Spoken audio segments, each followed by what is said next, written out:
안녕하세요. 오늘도 서연살롱을 찾아주셔서 감사합니다. 저는 몇 년 전에 재혼을 했어요.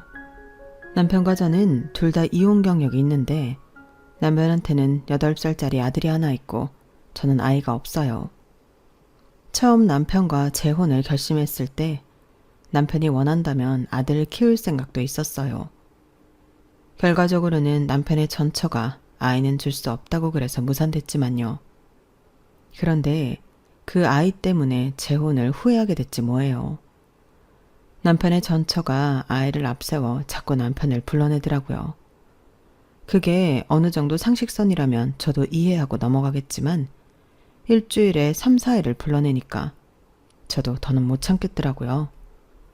혹시라도 다른 재혼 가정분들로 이런 문제를 고민하지 않을까 해서 사연을 보냅니다. 제 첫 결혼은 시작부터 사기였어요. 막내 이모가 소개한 남자라서 저도 저희 부모님도 상대에 대해 의심을 하지 않았던 게 문제였어요. 자신이 재미교포 사업가라고 소개했던 첫 남편은 선자리에서 만난 지 보름 만에 청혼을 했어요. 정확히 3번째 데이트에서였어요.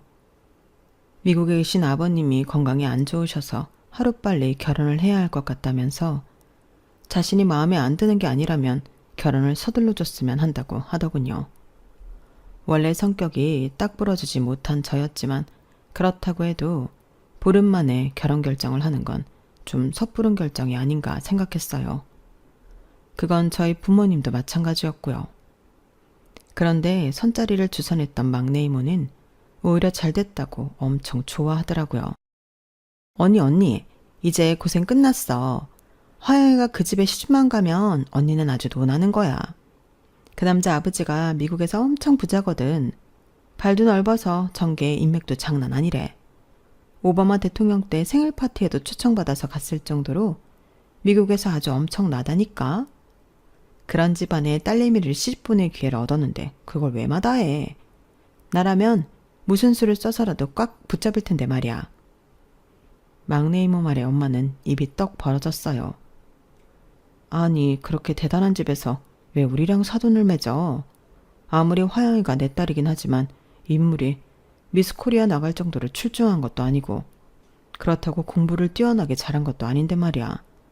언니도 참 왜긴 왜겠어. 이게 다 운명인 거지. 신데렐라는 알았겠어? 지짝이 왕자님인걸? 여자 팔자 모르는 거야. 그러니까 기회가 왔을 때 확 땡기라고. 이참에 나도 조카 덕 좀 보고 살게. 그날 막내 이모의 말에 저희 부모님은 이 결혼에 욕심을 내게 되셨어요. 저 역시도 마음이 흔들리지 않았다면 거짓말일 거예요. 영화에서나 일어날 법한 신데렐라 스토리의 주인공이 바로 내가 될 수 있다는 사실에 살짝 고무됐거든요. 첫 남편은 몸에 두르고 있는 옷과 구두, 시계도 고가의 제품이었지만 씀씀이도 그에 못지않게 컸어요. 당시 저는 서울 소재의 여대 졸업반이었는데 남편은 제가 다니던 학교까지 저를 찾아오곤 했어요. 고가의 검은 세단을 타고 말이죠. 그 모습은 같은 과 동기들을 비롯해 교수님들 눈에까지 흥미진진한 눈요깃거리가 되었던가 봐요. 첫 남편이 학교에 들른 다음 날이면 어김없이 동기들이 제게 몰려들어 첫 남편에 대해 묻곤 했어요. 심지어 전공 교수님까지도 제게 그러시더라고요. 취직 대신 취혼을 할 생각이니? 어제 왔던 그 남자랑? 아직 생각 중이에요. 그래, 네 인생이니까 알아서 신중하게 결정하겠지만 그동안 배운 게 헛된 일이 되지 않길 바란다. 결혼했다고 해서 여자가 집안 살림만 하고 사는 시대는 지났으니까. 저를 많이 예뻐해 주셨던 교수님은 적잖이 실망하신 눈치였어요. 여학생들은 잘 가르쳐놔도 결혼하면 끝이라는 말을 애제자인 제가 실현하게 된 셈이니까요. 교수님께는 죄송한 마음뿐이었지만 그래도 그때는 내 인생이 먼저였어요. 저희 집에서는 당장 내일이라도 결혼식을 올릴 분위기였어요. 이제 남은 건 당사자인 제 결정뿐이었어요. 사실 저는 자라면서 금전적으로 어려움에 처했던 적은 없었어요. 아빠가 할아버지께 물려받은 정수기 관련 회사를 운영하시는데 규모가 그리 크지는 않아도 재정이 탄탄한 회사라서 남부러울 거 없이 살 수 있었거든요. 하지만 사업가인 아빠는 재미교포 사업가인 사위의 힘을 빌어 해외 시장 진출을 계획하시는 것 같았어요. 그렇다 보니 보이지 않는 손이 저를 결혼식장으로 인도하는 기분이 들었고 결국 남편의 청혼에 승낙을 해버렸어요. 딱히 남편한테 어떤 확신이 있었던 건 아니었는데 말이에요. 그리고 그건 불행의 시작이었어요. 결혼식은 한국에서 한 번, 그리고 미국에 가서 한 번 더 하기로 했어요. 한국에서의 결혼식은 저희 쪽에서 부담하기로 했고요. 시댁 식구들 없이 저희 집안 사람들과 지인들을 모시고 식을 올렸는데 그렇다고 해도 아빠 지인들이 너무 많아서 식장은 하객들로 가득 찼어요. 당연히 축의금도 엄청 많이 들어왔고요. 재력과 사회를 얻어서 구름 위를 걷는 기분이셨던 아빠는 그 돈을 모두 제게 주셨어요. 시댁에 아무리 돈이 많아도 내 주머니에 든 푼돈이 더 힘이 될 거라면서요. 아빠의 그 말씀은 반은 맞고 반은 틀렸어요. 한국에서 결혼식을 마치고 미국으로 건너가 두 번째 식을 올리게 된 저는 시댁에 도착한 순간 뭔가 잘못됐다는 걸 느낄 수 있었어요. 막내 이모가 말했던 그 엄청난 자산가의 집이라고 하기에는 너무 작고 평범했거든요. 땅덩이가 넓은 미국이라는 게 무색하게도 시댁은 규모가 작은 평범한 주택이었어요. 그저 평범한 중산층 수준이었어요. 아니, 어쩌면 그보다도 못하다고 보는 게 맞겠네요. 거기다 남편의 재력에 대해 더욱 의심이 갔던 건 남편이 타고 다니던 차였어요. 일본 브랜드의 중저가 차량을 몰고 다니더라고요. 한국에서 잠시 지낼 때도 벤츠를 타던 사람이 말이죠. 뿐만 아니라 시댁 분위기나 시부모님의 차림새만 봐도 사업을 크게 하는 사람이라고 볼 수 없었어요. 처음 며칠간은 시부모님과 시댁 식구들한테 인사를 하고 집안 분위기를 살피느라 현실 자각이 안 됐어요. 그러다 어느 정도 정신이 들면서 제가 사기 결혼을 당했다는 걸 알게 되었어요. 미국에서 하기로 했던 결혼식을 비용 문제를 들어 차일피일 미루던 남편은 뜬금없이 제게 돈을 요구했거든요. 축의금 받은 거 장인어른이 다 주셨잖아. 그 돈 좀 줘봐. 그건 왜요? 설마 결혼식 하는데 그 돈 쓰려는 건 아니죠? 결혼식? 하여간에 한국 여자들이랑 결혼식이 뭐가 그렇게 중요해? 한국에서 한 번 했으면 됐지. 뭘 또 하겠다고 그러냐고. 웨딩드레스 입고 사람들 앞에서 공주놀이 하느라 억대 돈을 쓰는 게 제정신이야? 돈이 썩어 나가? 한 푼이라도 아낄 생각은 않고 돈 쓸 궁리만 하느냐고. 내가 네 허영 받아주느라 한국에서 꼬라박은 돈이 얼만 줄이나 알아? 그러니까 잔말 말고 돈이나 내놔. 그 돈을 왜요?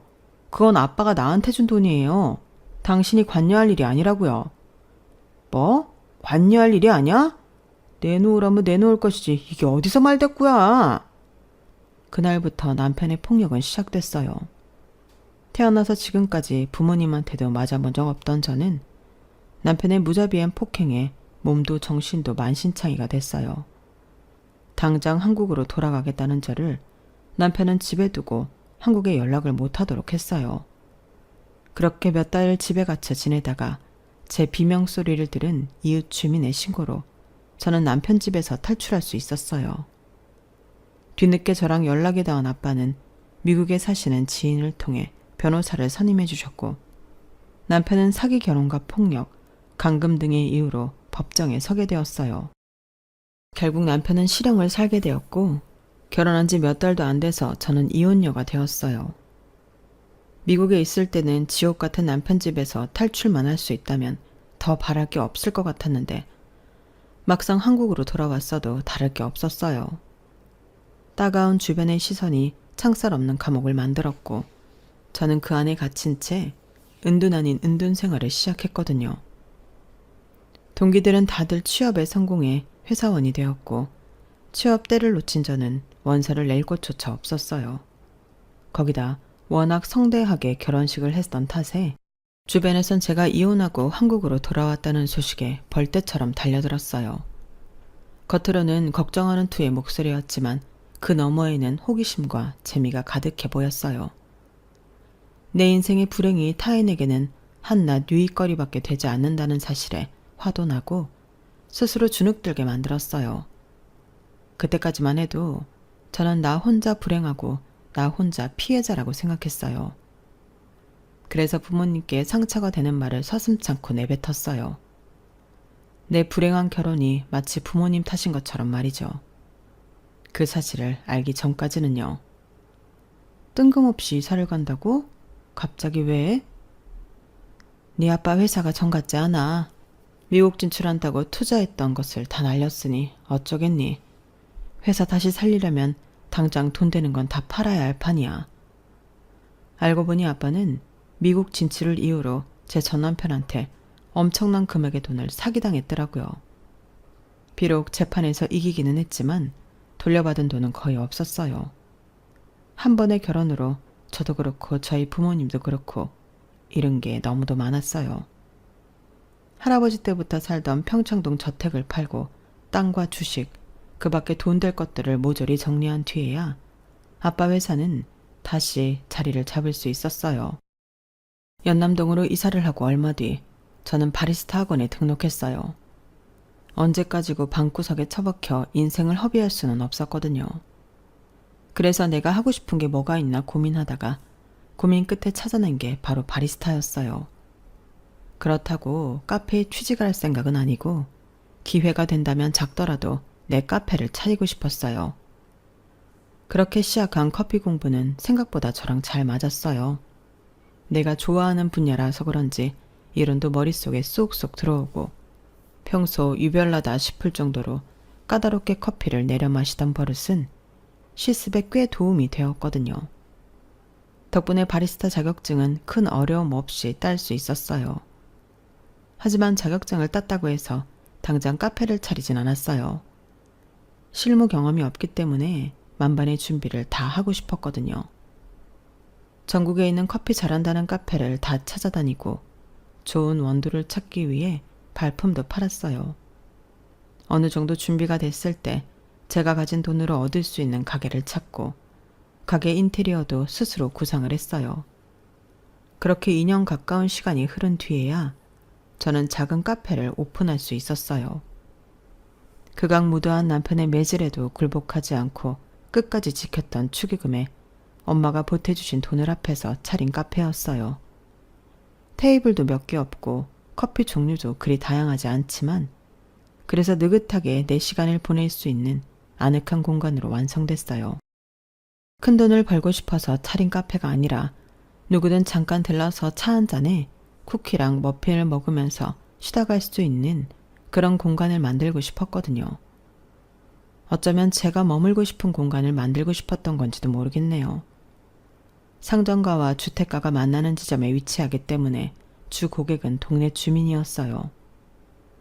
여왕견을 데리고 산책을 하다가 들러서 느긋하게 커피 한 잔을 마시고 가는 손님부터 근처 식당에서 점심을 먹고 지나가다가 커피를 테이크아웃 해가는 직장인들, 그리고 퇴근 후 7시쯤 편안한 차림으로 와서 커피를 마시며 책을 읽다 가는 손님까지 다양한 사람들이 제 카페를 찾아주었어요.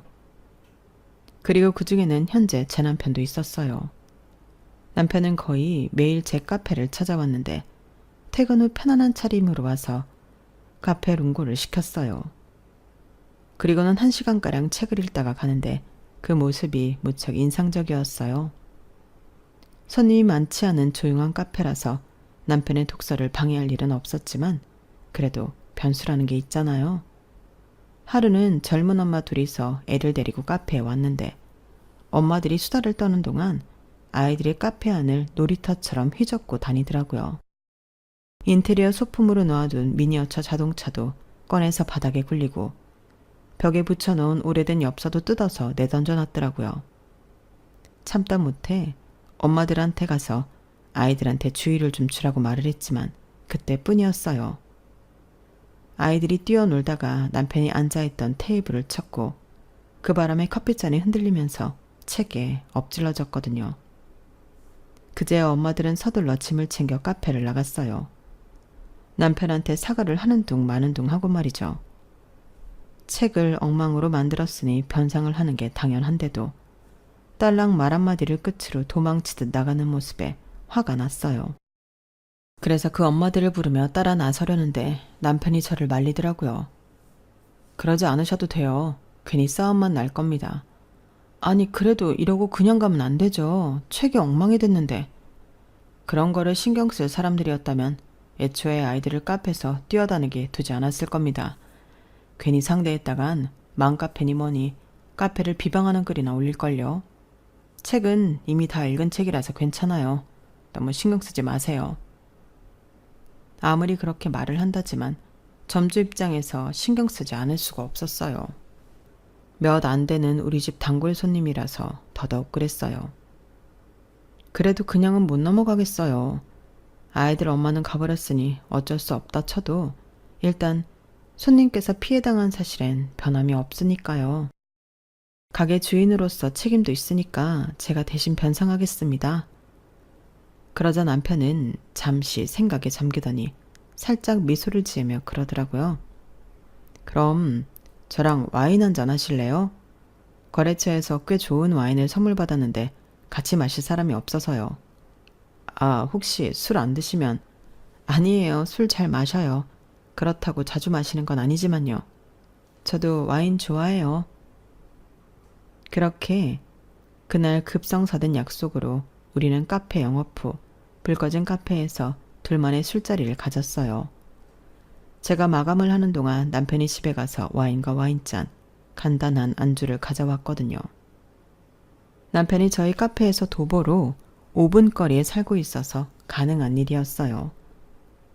반년 넘게 거의 매일 저희 카페를 찾아준 단골 손님이었지만 그날처럼 길게 얘기를 해본 건 처음이었어요. 그날 저는 남편이 저희 카페에 단골이 된 이유를 들을 수 있었어요. 불 꺼진 집에 혼자 있고 싶지 않았어요. 이혼한 지 2년이 넘었는데도 적막한 집에 혼자 있는 게 익숙해지지 않네요. 당시 남편은 아내와 이혼하고 혼자 살고 있었는데 둘 사이에는 아들이 하나 있다고 했어요. 친권은 자신한테 있지만 양육권은 아내한테 있어서 아내가 허락하는 때에만 아들을 만날 수 있다고 하더군요. 왜 이혼을 했는지 말해주지 않았지만 저 역시도 묻지 않았어요. 그때만 해도 우리가 그런 세세한 것까지 묻고 답할 사이는 아니었으니까요. 남편은 졸업 후 유명 건설사에 있다가 대학 동기와 함께 건축 설계 사무소를 차렸는데 몇 년 전에 동기가 독립을 한 뒤로 현재는 혼자 사무소를 꾸려나가고 있다고 했어요. 지금은 일도 많이 줄였지만 초창기만 해도 빨리 회사를 키워야 한다는 생각에 들어오는 일을 족족 다 받아 했어요. 일에 미쳐 사는 동안 돈은 많이 모였지만 아내를 많이 외롭게 만들었어요. 아내가 출산을 할 때도 난 현장에 있었으니까요. 그땐 빨리 자리를 잡아서 아내와 아들이 걱정 없이 살 수 있게 하는 것만이 가장의 의무라고 생각했어요. 그러다 몇 년 전 아내한테 이혼하자는 말을 듣고서야 정신이 번쩍 들더라고요. 반박을 할 수 없었어요. 저라도 나 같은 남편이랑은 살기 싫었을 테니까요. 결혼 후 일도 줄이고 전과 달리 여유 있는 생활을 하려고 노력하고 있었지만 텅 빈 집에 혼자 있는 시간을 견디기 힘들었다더군요. 그래서 퇴근 후 저희 카페에 앉아 책을 읽으며 외로움을 달래곤 했었대요. 막연히 남편을 볼 때면 참 여유 있게 사는 멋진 사람이구나 생각했었는데 이런 아픔이 있는 줄은 몰랐어요. 그래서 채플린이 삶은 멀리서 보면 희극, 가까이서 보면 비극이라고 했나 봐요. 사실 꼭 이 카페일 이유는 없었어요. 내가 사는 오피스텔 1층에도 카페는 있거든요. 그런데 지나다 보니까 여기 인테리어가 마음에 들더라고요. 혹시 인테리어를 직접 하신 건가요? 네, 전공이 그쪽이라서요. 그렇게 시작된 대화는 제 이혼 얘기까지 이어졌어요. 시시콜콜한 내용까진 아니고 간단히 뭉뚱그려서 이혼했다고만 얘기했지만요. 서로의 비밀을 공유한 사이가 돼서 그런지 이후로는 남편이 카페에 찾아오면 한 테이블에 앉아 얘기를 나누곤 했어요. 카페를 찾아오는 이유가 책을 읽기 위함이 아니라 외로움을 달래려는 거라는 걸 알았기 때문이었죠. 게다가 건축과 인테리어는 분야가 다른 듯 하면서도 연결된 부분이 많아서 대화도 잘 통했거든요. 그렇게 1년 넘게 남편과 거의 매일 만나면서 많은 대화도 나누고 가끔은 같이 전시회도 다니면서 많은 걸 공유하는 사이가 됐지만 일정한 선은 넘지 않으려고 노력했어요. 첫 남편한테 받은 결혼 트라우마가 있어서 선뜻 그 선을 넘을 수가 없었거든요. 이 남자도 나중에 어떻게 변할지 모른다는 공포심이 늘 마음속에 도사리고 있는 기분이었어요. 반면에 남편은 조금 더 진전된 관계를 원했어요. 궁극적으로 결혼까지도요. 서로가 원하는 목적이 다르다 보니 언제부턴가 서로에 대해 서운한 감정이 은연중에 드러나곤 했어요. 말다툼까지는 아니었지만 그 직전까지는 갔던 것 같네요. 그러던 어느 날이었어요. 남편과 함께 아울렛에 갔는데 거기서 시어머니와 마주친 거예요. 이혼한 아들이 여자랑 같이 다정하게 쇼핑을 하고 있는 걸 본 어머님은 당연히 저를 새 며느리감으로 생각하셨던가 봐요. 자꾸 저한테 집에 한번 놀러 오라고 그러시는 거예요. 남편이 제 눈치를 보면서 그런 사이 아니라고 했는데도 어머님은 믿지 못하시는 눈치였어요. 그리고 며칠 뒤 어떻게 아셨는지 어머님이 제 카페로 오셨더라고요. 이렇게 찾아와서 많이 놀랐죠? 늙어서 주책이라고 해도 할 말은 없지만 그래도 꼭 한번 만나보고 싶었어요. 우리 애는 아무 사이 아니라고 하는데 내 눈에는 그게 아닌 것 같아서 말이죠. 내 아들이 그쪽을 보는 눈빛도 그렇고 그쪽에 내 아들을 바라보는 눈빛도 그렇고 그걸 보고 어떻게 아무 사이 아니라고 생각하겠어요. 혹시 마음이 있는데 아직 확신이 없어서 그런 거라면 내가 이거 하나만은 약속할 수 있어요. 난 시어머니 노릇할 생각도 없고 아들 내외 사는데 귀찮게 할 생각도 없어요. 명절이니 제사니 이런 걸로 며느리 오라가라 할 마음도 없고요. 그저 두 사람이 서로 의지하고 행복하게 살면 난 더 바랄 게 없어요. 그러니까 혹시라도 내 아들이 아닌 시부모나 시댁 때문에 갈등 중이라면 다른 거 보지 말고 내 아들만 보고 결정하세요. 각서를 쓰라면 내가 써줄 수도 있으니까. 그 말씀을 하시는데 어머님 눈이 촉촉해지더라고요. 혹시라도 당신 때문에 제가 당신 아들을 밀어낼까봐 겁을 먹고 계신 것 같았어요. 그런 어머님께 차마 당신 아들이 아니어도 나는 재혼할 생각이 없다는 말을 할 수 없었어요. 어머님이 댁으로 돌아가시고 저는 한참이나 생각에 잠겼어요. 우리 엄마도 혹시 저런 마음인 게 아닌가 해서요. 이혼을 한 건 자식인데 어떻게 된 게 상처는 부모가 더 크게 받는 게 아닌가 싶더라고요. 우리 부모님도 제가 이혼을 한 이유가 당신들 탓이라고 자책하며 사시진 않을까 그제야 부모님 걱정이 되더라고요. 그래서 엄마한테 전화를 했어요. 이혼한 이후 그동안 절대로 꺼내지 않았던 제 이혼에 대한 엄마의 생각을 물었는데 역시나 모든 걸 당신 탓으로 받아들이고 있더라고요. 모든 게 다 내 탓이다. 애초에 넌 결혼에 마음도 없었는데 네 이모 말만 듣고 돈에 눈이 멀어서 널 지옥불 속에 밀어 넣었으니까. 그때 내가 조금 더 알아보고 혼사를 진행했더라면 네가 그런 놈한테 모진 거 난당해도 됐는데. 하영아, 엄마가 미안해. 엄마가 정말 미안하다. 저는 이미 어둠을 헤쳐나온 지 오래였지만 엄마는 여전히 암흑 속에서 살고 계셨어요. 자식의 인생을 망쳤다는 자책을 하면서 말이죠. 그날 엄마를 보니 더는 지금처럼 피해의식 속에 살면 안 되겠다는 생각이 들었어요. 내가 결혼했던 첫 남편이 나쁜 놈인 거지 지구상의 모든 남자가 다 사기꾼의 나쁜 놈은 아니니까요. 그래서 남편한테 제가 먼저 청혼을 했어요. 1년 넘게 만나오면서 남편에 대한 믿음도 생겼고 함께 있을 때가 혼자 있을 때보다 안심이 되고 편한 걸 보니 이 남자가 진짜 내 짝이라는 확신도 있었거든요. 그동안 줄곧 결혼에 회의적이었던 제가 뜬금없이 청혼을 하자 남편은 무척 놀라는 눈치였어요. 저라면 이 여자가 갑자기 이러는 이유가 뭘까 의심부터 했을 텐데 남편은 그러지 않았어요. 오히려 제 손을 잡고 고맙다고 하더군요. 그런 남편한테 제 과거를 속이는 건 죄를 짓는 것 같아서 그날 저는 남편한테 모든 사실을 털어놓았어요. 제 얘기를 들은 남편은 눈시울이 빨개져서는 말없이 저를 안아주더군요. 그리고는 나직한 목소리로 말했어요. 있었던 일을 지울 수는 없지만 앞으로 행복한 순간이 많아지면 안 좋은 기억을 덮을 수 있지 않겠냐고요. 그러니 자기가 노력하겠다고요. 그 말에 울컥해져선 저도 모르게 눈물을 흘렸습니다. 몇 달 뒤 저는 재혼을 했어요. 따로 결혼식을 올리지는 않았고 조촐하게 양가 부모님과 몇몇 친척분들만 모시고 식사 자리로 가름했어요. 우리 부부는 둘 다 한 번의 실패 경험에 있어서 그런지 이번 결혼은 어떻게든 잘 지켜나가고 싶다는 마음이 강했어요.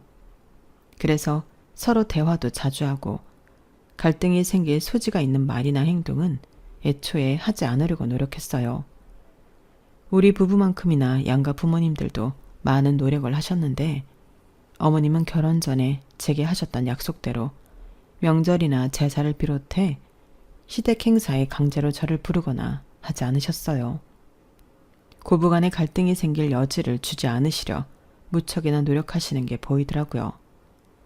물론 그럼에도 불구하고 제가 제 의지대로 명절이며 시댁 행사에 참석은 하고 있지만요. 저희 부모님은 제가 재혼할 생대가 있다는 말씀을 드리자마자 업체에 의뢰해 남편 뒷조사까지 하셨어요. 다시는 이전과 같은 실패를 반복하지 않으시라는 거였죠.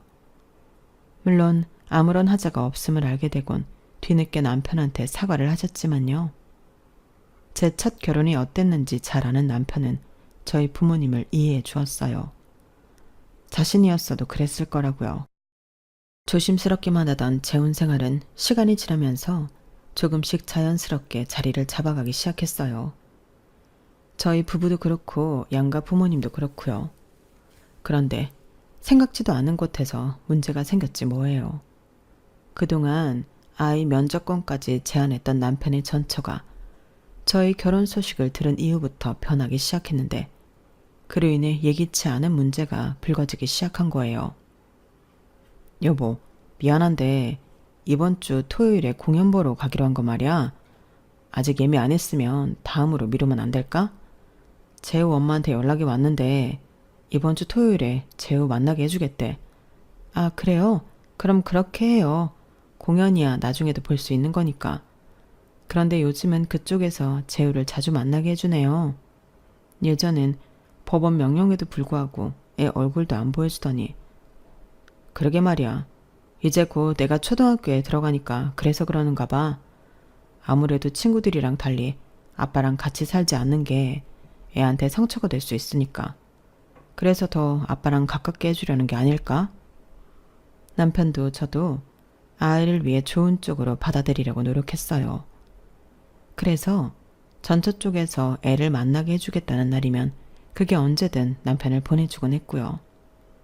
그런데 시간이 지날수록 그 정도가 좀 심해지지 뭐예요. 처음엔 한 달에 한두 번 정도 아이와 만나게 해주겠다고 남편을 불러내더니 그 횟수가 점점 늘어서 지금은 일주일에 거의 4, 5일을 남편을 불러내더라고요. 남편도 처음엔 아이를 다시 볼 수 있다는 기쁨에 신나서 나갔지만 점점 횟수가 늘수록 제 눈치를 많이 보게 된 거예요. 거기다 남편과 아이 둘만 만나는 게 아니라 전처가 그 자리에 꼭 끼려고 한다는 게 더 큰 문제였죠. 그럼 이번에도 왜 엄마까지 왔다는 거야? 하루 종일 놀이동산에서 세 사람이 같이 다닌 거냐고. 그 사람 말로는 재우가 엄마도 같이 가자고 하도 졸라서 나왔다고 하더라고. 당신이 들어서 기분 좋을 소린 아니지만 그래도 속이고 싶지 않아서 말하는 거야. 안 그래도 그 사람한테 앞으로는 애만 보내라고 얘기해놨어. 그러니까 너무 걱정하지 마. 남편은 혹시라도 제가 오해를 하는 일이 생길까봐 제게 털어놓기 힘든 얘기도 솔직하게 다 해줬어요. 그런 마음이 고맙기도 했지만 한편으로는 그 사정을 속속들이 알게 됨으로써 제 속에서 불이 나곤 했지만요. 옛말에 모르는 게 약이다라는 말이 실감나더라고요. 아이 교섭권을 핑계로 전처가 제 남편과 만남을 이어가려 한다는 의심이 들었지만 일단은 남편을 믿어보기로 했어요. 그럼에도 불안한 마음은 속일 수 없더라고요. 남편과 전처 사이에는 아이라는 매개체가 있기에 언제고 다시 재결합을 할 수 있지 않을까 하는 두려움이 컸어요. 그런데 그런 마음에 불을 지르는 일이 생긴 거예요. 하루는 제 휴대폰으로 모르는 번호로 전화가 걸려왔는데 받아보니 남편의 전처더라고요. 자신을 제 엄마라고 밝히면서 어찌나 의기양양하게 굴던지 몰라요. 우리 그이가 얘기 안 하던가요? 이번 주 수요일이 지우 생일이라서 그 기념으로 주말에 가족여행 가기로 했는데? 어머, 그이가 말 안 했나 보다. 아니요, 얘기는 전에 들었어요. 하지만 아직 가겠다고 결정된 건 아니에요. 그이도 저도 아직 결정을 못 내렸으니까요. 어머머, 결정된 게 아니라니? 그리고 그쪽이 왜 우리 집 일에 결정을 하니마니 오지랖이에요? 웃기네 정말. 그럼 당신이 허락 안 하면 애 생일인데 애 아빠가 가족여행도 같이 못 간다는 거예요? 이보세요. 당신이 뭔데? 무슨 권리로 부자재간을 갈라놓으려고 그러냐고. 당신이 애가 없어서 뭘 모르는 모양인데 지금 당신이 얼마나 주제넘은 생각을 하는지 알긴 해요? 아빠랑 아들은 천륜지간이에요. 당신이 해라 마라 한다고 끊길 인연이 아니라고요. 혹시라도 이번 일로 우리 애가 상처받는 일이 생긴다면 나 당신 가만 안 둬. 알았어요? 남편의 전처는 성질을 내고는 전화를 끊었어요. 전화를 끊자마자 심장이 미친 듯이 뛰고 손가락이 바들바들 떨리더라고요.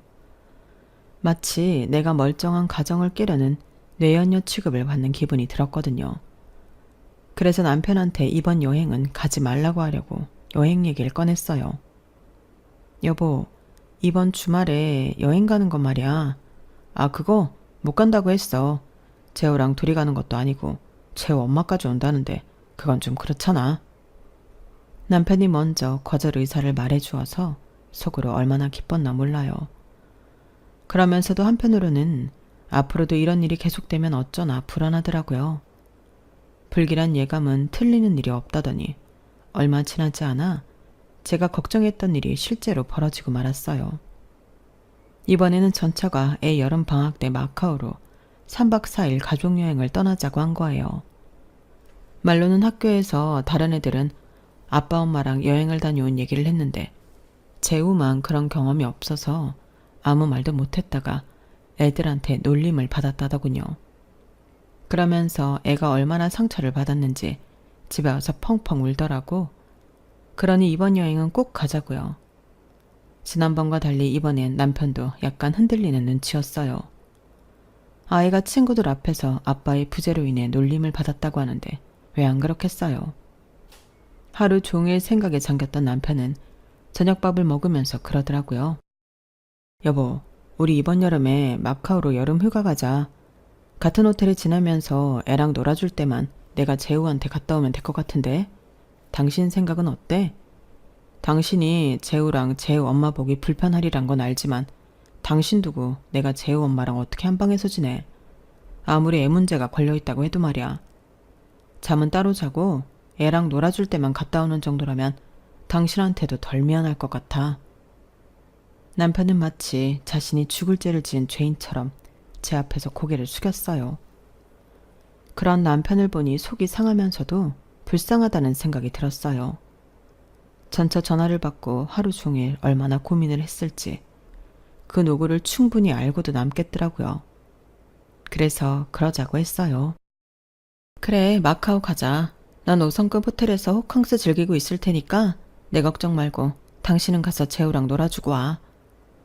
어차피 할 일이라면 남편 가슴에 얹혀진 돌을 덜어주고 싶어서 흔쾌히 승낙을 해주었어요. 그런데 다음날 또다시 전처가 전화를 했더라고요. 당신 미쳤어?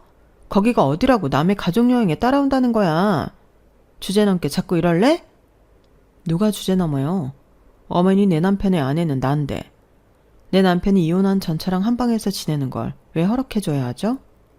애 생각해서 마카오까지 가줄 수는 있어요. 하지만 거기까지라고요. 그러니까 그쪽이야말로 선 넘지 마세요. 그런데 혹시 그쪽 내 남편한테 아직 마음 있는 거 아니에요? 왜 이렇게 매번 질척대요? 그러자 전처는 뜨끔했는지 씩씩대다가 그러더군요. 야, 너 뭔가 착각하는 모양인데 그 사람 온전히 네 거 아니야. 그 사람 아직 내 손 안에 있다고. 내 거란 말이야. 내 말 한마디면 지금도 당장 나한테 달려올걸? 넌 개뿔도 아니라고. 꼴에 안 해? 야, 뿔값 떨지 마. 내가 마음만 먹으면 재호 아빠 다시 그 집으로 안 보낼 수도 있으니까. 알았어? 고래고래 소리를 지르는 걸 보니 전처가 심적으로 흔들리고 있다는 걸 알 수 있었어요. 그래서 더 이상하더라고요. 딱히 제 남편한테 마음이 있는 거 아닌 것 같은데 어떻게든 자기 소나기에 넣으려고 하는 것 같아서 뭔가 찜찜했어요. 그 이유가 뭔지 궁금했거든요. 그래서 전에 저희 부모님이 제 남편 뒷조사를 했던 업체에 연락해 전처 뒷조사를 부탁했어요. 조사를 맡기고 2달쯤 지나 조사 결과가 나왔는데 그 내용이 너무 어이가 없더라고요. 그 결과가 확실한지 알기 위해서는 제가 해야 할 일이 있었어요. 그건 바로 재호를 직접 만나보는 거였어요. 그래서 마카오 여행길에 남편한테 부탁을 했어요. 애한테는 내 정체를 비밀로 하더라도 내가 직접 재호를 만나보고 싶다고요. 그러자 남편은 흔쾌히 허락을 해주었고 남편의 도움으로 저는 재호를 만나볼 수 있었어요. 여행에서 돌아오고 열흘쯤 지나 저희 집으로 우편으로 서류 한 장이 도착했어요. 남편과 제가 애타게 기다렸던 거였어요. 바로 친자 확인 검사 결과지였거든요. 업체에 남편의 전처 뒷조사를 의뢰했을 때 거기서 그러더라고요. 아이 아빠가 제 남편이 아닌 것 같다고요. 남편 일이 바빠서 공사 현장을 돌고 있을 때 전처는 여러 명의 남자를 만나고 있었는데 그 중에는 남편의 동업자이자 대학 동기도 있었다더군요. 불행하게도 남편의 동기가 가장 유력한 애아빠라고 했어요. 덧붙여 최근에 전처가 남편한테 달라붙은 건 혹시라도 제가 남편과 사이에서 아이라도 낳으면 친자도 아닌 자기 아들이 유산을 물려받지 못하게 될까봐 그걸 두려워하는 것 같다고 했어요. 업체의 조사 결과를 듣고 남편한테 모든 사실을 털어놓을 수는 없었어요. 그래서 여행지에서 제가 직접 재호를 만나 머리카락을 채취할 수밖에 없었죠. 남편한테는 한국에 돌아온 뒤에야 사실을 털어놓았는데 남편도 어느 정도 의심을 했던 모양이더라고요. 아이가 자신과 닮은 구석이 하나도 없는데 아이한테서 얼핏 자기 친구 얼굴이 보여서 기분이 묘했던 순간이 한두 번이 아니었다고요. 남편의 동의를 받아 제가 채취한 아이 모발과 남편의 모발로 검사를 의뢰할 수 있었어요. 그 결과 남편과 아이는 친자가 아니라는 결과가 나왔어요. 그런 사실도 모르고 전처는 또다시 남편한테 연락해 애 핑계를 대며 글램핑을 가자고 그러더군요. 이번엔 가평으로 1박 2일로 가자고요. 그 말에 남편은 그동안 참았던 분노를 폭발했어요. 그런 거는 애아빠한테 가자고 해야 하는 거 아니야? 어머, 당신 뭐래? 당신이 재호 아빠인데 나보고 누구한테 말을 하라는 거야? 내가 재호 아빠야? 내가? 야, 너 언제까지 거짓말할래? 내가 재호 아빠인데 왜 네가 승철이한테 애 양육비를 받아? 양쪽에서 돈 뜯어내니까 좋았냐? 친구 사이 갈라놓고 넌 돈만 챙기면 다냐고. 아니다. 승철이 그 자식도 똑같은 놈이니까. 아무튼 이제 네 거짓말에 속아주는 일 없으니까 다시는 전화하지 마. 그리고 이혼할 때 애 핑계로 받아간 차랑 내 집, 지금까지 나한테 뜯어간 양육비, 그 밖에 각종 비용들 좋은 말 할 때 다 토해내. 조만간 변호사 통해 소장 날려줄 테니까 개수작 부릴 생각 말라고. 남편의 경고에도 불구하고 전처는 집과 그동안 받아간 돈을 반환하지 않았고 결국 법정 다툼으로 이어지게 됐어요. 아직 재판이 끝나지 않아서 판결이 나지 않았지만 전처가 이길 일은 하늘이 두 쪽이나도 없다고 하더군요. 남편의 전처는 이번 일로 인해 남편 동기의 아내한테도 상간녀 위자료 청구 소송이 걸려 있어서 아주 죽을 맛이라고 하네요. 그래도 어쩌겠어요. 다 자신이 벌인 짓에 대한 결과인걸요. 스스로 책임지고 살아야죠. 전처의 고난과 달리 저희 집에는 좋은 소식이 하나 있어요. 제가 임신을 했거든요. 날수를 헤아려 보니까 마카오에 갔을 때 아이가 생긴 것 같더라고요. 그러니 이걸 전처 덕분이라고 해야 할까요? 아무튼 남편의 전처가 이 소식을 들으면 어떤 표정을 지을지 궁금하네요. 지금까지 제 사연을 들어주셔서 감사합니다. 항상 건강하시고 또 항상 행복하세요. 여러분, 사연 댓글에 응원과 현명한 조언 부탁드려요. 좋아요와 구독은 저에게 큰 힘이 됩니다. 오늘도 좋은 일 가득하세요.